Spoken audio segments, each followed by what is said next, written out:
Hello dear students,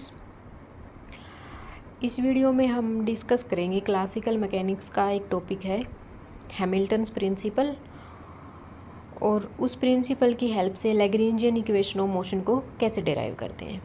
यहाँ पे हम जो वीडियो बना रहे हैं वो क्वेश्चन के तरीके से बना रहे हैं, ताकि अगर आपके पेपर में मान लो आप बीएससी या एमएससी का कोई पेपर दे रहे हो, थ्योरी पेपर दे रहे हो, उसमें लिखना हो तो आप कैसे लिखोगे वो आपको पता चल जाएगा। या कोई पेपर देना है, एचपीएससी का देना है, तो कोई भी सब्जेक्टिव पेपर अगर आप दे रहे हो तो उसमें क्वेश्चंस इस तरीके से आते हैं।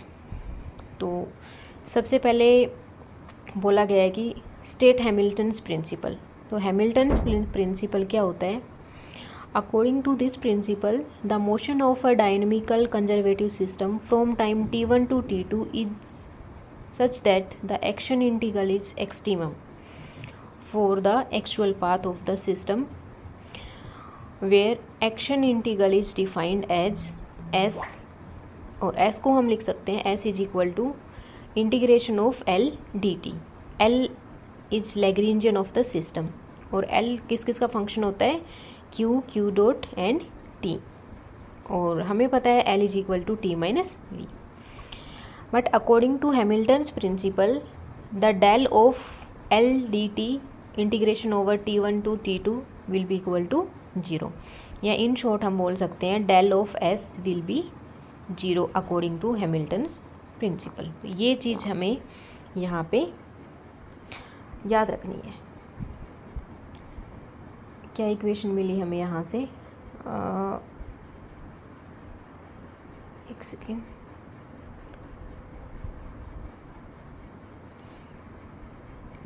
ये चीज़ हमें यहाँ पे याद रखनी है, ठीक है।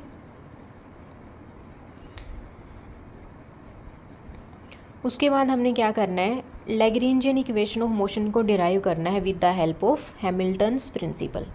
तो सबसे पहले हम एक सिस्टम कंसिडर कर लेते हैं, डायनामिकल सिस्टम, और उसका लैग्रेंजियन हमने ले लिया L। और L किस किस का फंक्शन है? पोजीशन कोऑर्डिनेट का, वेलोसिटी कोऑर्डिनेट का और टाइम का। तो L को हम लिख सकते हैं L is equal to L is a function of Q1 Q2 to up to Qn, ऐसे ही Q1 dot Q2 dot up to Qn dot and time. और हम ये कंसिडर करके चलते हैं L does not depend on time explicitly. अगर L time पे डिपेंड नहीं कर रहा, एक्सप्लिसिटली टाइम पे डिपेंड नहीं कर रहा, तो हम उसको लिख सकते हैं del L is equal to summation over k और del L upon del Q k into delta Q k plus del L upon del Q k dot into delta Q k dot, ठीक है। But according to Hamilton's principle delta L dt is equal to 0, ठीक है। Action integral, जैसे हमने यहाँ पे पढ़ा था कि जो एक्शन इंटीग्रल क्या होगा वो एक्सट्रीमम होगा फॉर द एक्चुअल पाथ, तो यही चीज़ हम यहाँ पे लिख रहे हैं, ठीक है। ये चीज़ हमने यहाँ पे लिखी है। या फिर इसको हम लिख सकते हैं integration over t1 to t2 del L dt is equal to 0। अब यहाँ पे हम डेल L की वैल्यू पुट करेंगे इस इक्वेशन से, वो आपका क्या बन जाएगा? तो ये इक्वेशन आपकी क्या बन जाएगी?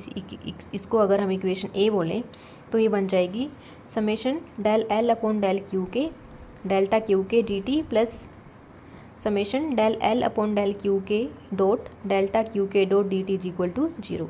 इस इक्वेशन को हमने नाम दिया है इक्वेशन 2, ठीक है।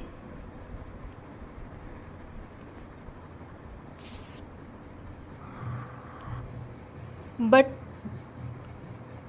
कोई आपके पास एक कोऑर्डिनेट है डेल Q के डॉट, जैसे आपके पास x डॉट होता है x डॉट को आप क्या लिख सकते हो?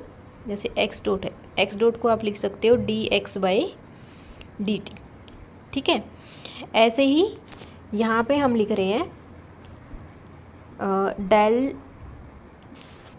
डेल Q के डॉट को हम लिख रहे हैं d by dt of del Q की, ठीक है। तो जो इक्वेशन 2 है उसमें से अगर हम सेकंड टर्म को सोल्व करें, पहले इस सेकंड टर्म को सोल्व करें तो वो क्या बनेगी? इस सेकंड टर्म का अगर हम इंटीग्रेशन करें by parts over T1 to T2, ये बन जाएगा इंटीग्रेशन। सबसे पहले इंटीग्रेशन में क्या करते हैं, first term as it is, integration of second, और लिमिट कहाँ से कहाँ है, T1 से T2, minus integration of differentiation of first term, integration of second term into dt। अब यहाँ से देखो, at the end point of the path the coordinates qk at T1 and qk at T2 have definite value। And जो system का जो path होगा वहाँ पे एंड पॉइंट्स पे ये qk T1 and qk T2 इनकी वैल्यू क्या है, कुछ डेफिनेट वैल्यू है। तो अगर इनका डिफ्रेंशिएशन लेते हैं, मतलब इनमें डेल्टा लेते हैं, वेरिएशन लेते हैं, तो वो क्या बन जाएगा, 0 बन जाएगा।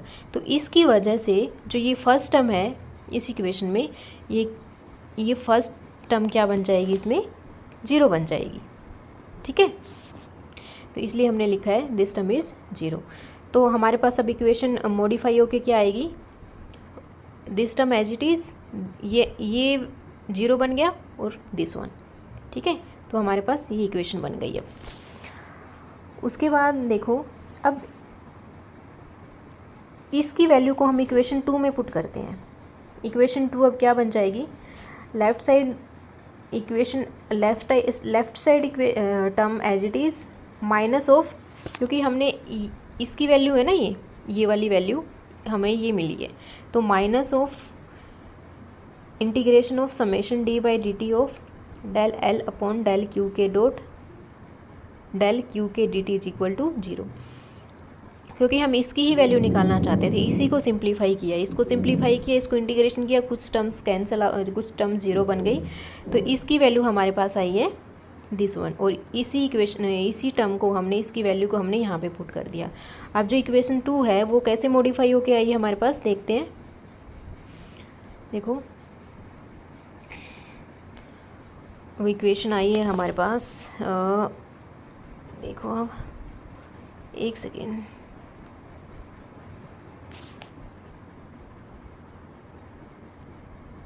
तो इक्वेशन देखो, ये इक्वेशन आ गई अब हमारे पास, ये इक्वेशन बनी है। इक्वेशन को हम क्या लिख सकते हैं, डेल क्यू के को हम कॉमन ले सकते हैं दोनों में से, तो यहाँ पे क्या बचेगा, summation of del L upon del Q k.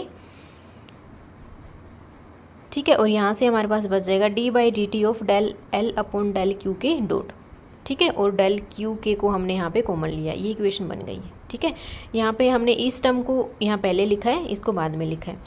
ठीक है, अब ये ब्रैकेट में जो ये टर्म है इसके इंटीग्रेशन 0 है, मीन्स जो ब्रैकेट वाली टर्म है वो किसके इक्वल आएगी, 0 के इक्वल आएगी। तो d by d t of, यहाँ से हम लिख सकते हैं d by d t of del L upon del Q k dot minus del L upon del Q k is equal to 0। ठीक है, और यही लैग्रेंजियन इक्वेशन ऑफ मोशन है।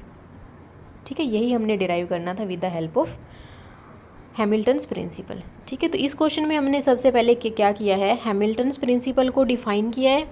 क्या होता है कि एक्शन इंटीग्रल क्या होगा, एक्सट्रीमम होगा for the actual path of the system.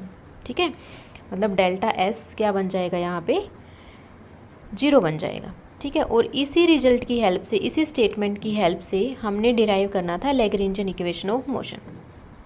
ठीक है, अब वैसे हमें पता है कि लैग्रेंजियन इक्वेशन ऑफ मोशन क्या होता है, d by d t of del L upon del Q k dot minus del L upon del Q k is equal to 0। ये हमने डिराइव करना था। ठीक है, ये डिराइव करना था, और ये हमने डिराइव किया है with the help of Hamilton's principle. ठीक है, सो थैंक यू।